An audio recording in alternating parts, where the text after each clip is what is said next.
Iran அதிபர் Ebrahim Raisi சென்ற helicopter விபத்திற்குள்ளான சம்பவத்திற்கு உலகின் பல நாடுகள் அதிர்ச்சியும் கவலையும் தெரிவித்துள்ளன.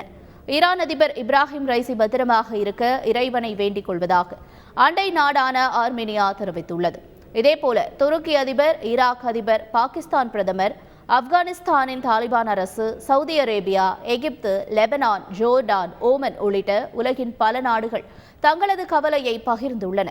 ஈரான் அதிபர் இப்ராஹிம் ரைசி உள்ளிட்டோரின் நலனுக்காக பிரார்த்தனை செய்து கொள்வதாகவும் பிரதமர் மோடி தெரிவித்துள்ளார். ஈரான் மக்களுடன் இந்தியா எப்போதும் இணைந்தே இருப்பதாகவும் பிரதமர் மோடி குறிப்பிட்டிருக்கிறார். ஈரான் அதிபர் இப்ராஹிம் ரைசி பயணம் செய்த ஹெலிகாப்டர் விபத்திற்குள்ளான நிலையில் அவர் பத்திரமாக நாடு திரும்ப வேண்டும் என்று தலைநகர் டெஹ்ரானில் ஆயிரக்கணக்கான ஈரான் மக்கள் சாலையில் அமர்ந்து பிரார்த்தனையில் ஈடுபட்டனர்.